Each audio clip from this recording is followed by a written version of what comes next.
The United Nations General Assembly renewed its demand for Israel to completely withdraw from the occupied Syrian Golan until June 4, 1967 lines in implementation of the UN's relevant Security Council resolutions. During the UN General Assembly session held to discuss the situation in the Middle East, the Assembly reaffirmed the inadmissibility of the accusation of land of others by force according to international law and Geneva Conventions.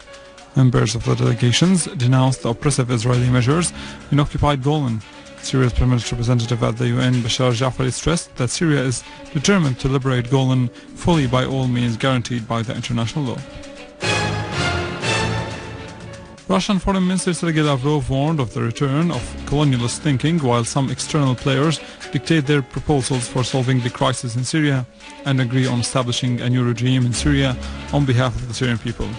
In speech before the 20th session of the Committee of Foreign Policy and Defense Council, Lavrov stressed that the promotion of democracy through iron and blood is futile, as it brings reversed outcomes and may lead to the spread of chaos and eruption of a new crisis.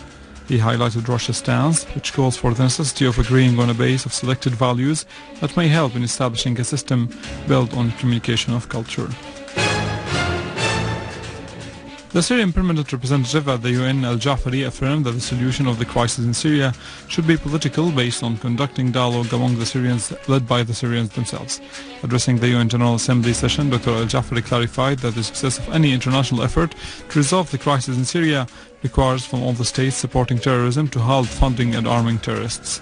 He emphasized that Syria supports the UN envoy al-Akhdar al-Ibrahimi's mission and agrees with him on the necessity of finding a comprehensive political solution for the crisis in Syria with the participation of all parties.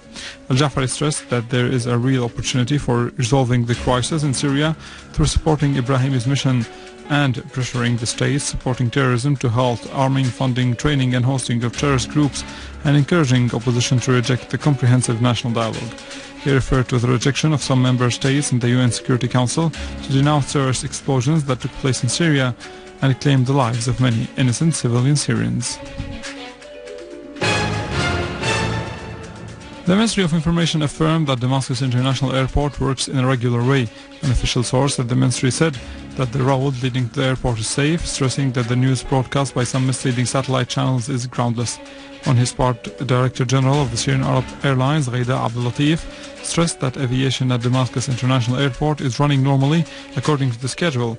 In a statement, Abdul Latif said all flights scheduled took off as usual, confirming that the airport road is safe and the workers in the Syrian Arab Airlines establishment and at the airport are all at their offices. Abdul Latif called for keeping civil aviation away from political issues and agendas, as the mission of civil aviation is limited to extending bridges of communication among people. The Syrian Arab Armed Forces continue today to pursue al-Qaeda terrorists in several areas, inflicting heavy losses upon them. In Deir ez-Zor, an army unit pursued several armed terrorist groups affiliated to al-Qaeda, killing and wounding a large number of terrorists in al-Jbeil neighborhood. In Damascus countryside, a unit of our armed forces clashed with al-Qaeda affiliated armed groups in Faiz Mansour Street in Hajera town and killed all of its members. Among the killed were Abdulaziz al-Bakhturi, leader of the so-called Ahrar Julan, and the leader of the group affiliated with Jabhat al-Nusra Front, named Abu Saif Rahmoun. In Daraya, a unit of the armed forces discovered a plant for manufacturing explosive devices near al-Basel Square, with a huge number of detonators and manure used by terrorists to make explosive devices, in addition to dozens of explosive devices ready to be detonated. Moreover, another unit of the Syrian army clashed with al-Qaeda terrorists who were perpetrating acts of killing civilians in Al-Corniche area in Daraya and killed a number of their snipers. Syrian Arab army continued clashing with terrorists in Arbiyin and Zamalka towns in Basra neighborhood in Halasta, killing and wounding dozens of them. Another unit of the armed forces killed a number of terrorists of the so-called Diwa al-Islam, the Islam Brigade, near Al-Baladiyya Square, Badran Square and Ashifuniya in Duma. Another unit of the armed forces destroyed a plant for manufacturing explosive devices and killed members of Al-Qaeda who took shelter in the site in Al-Mleha area. In Al-Lawan Orchards near Daraya, a unit of the Syrian Arab Army seized a number of explosive devices and anti-armored vehicles mines that were hidden in a villa in Darb Talit Street and discovered a hideout used by terrorists and seized a huge quantity of explosive devices weighing between 10 to 14 kilograms. Moreover, the unit discovered a mass graveyard of civilians who were kidnapped and killed by the terrorists. In addition, a huge number of explosive devices that were planted along public roads were detonated by our armed forces.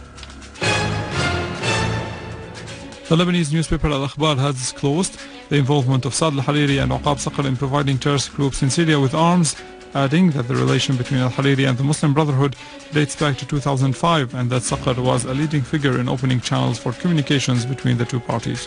The newspaper went on to say that an operation room was created in Al-Ashrafiyya area in Beirut in 2012 and that a number of Syrian and Lebanese young men were plotting against Syria in cooperation with a number of Western countries and others inside Syria. Their main task was to smuggle huge quantities of communication devices that couldn't be traced by security intelligence. The newspaper added that Saqr was obliged to leave Lebanon and move between different European countries and Turkey under directives of al-Hariri and Wissam al-Hassan.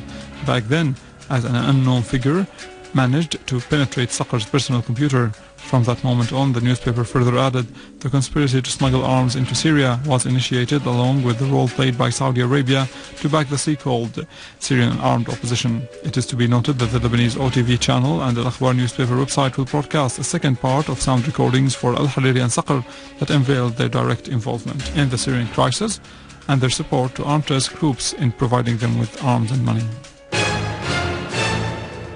While the Lebanese Foreign Minister Adnan Mansour stressed that keeping arming and equipping the terrorists in Syria is an interference which may expand the crisis, a Lebanese source said that 17 armed Lebanese men were killed with the terrorist groups in Tal Kalakh near the Syrian-Lebanese borders. The source added that all the dead bodies were from Tripoli, killed in an ambush by the Syrian Arab Army in Homs, whereas the Islamic leader of Tripoli said that the dead bodies belonged to the Islamic Party there.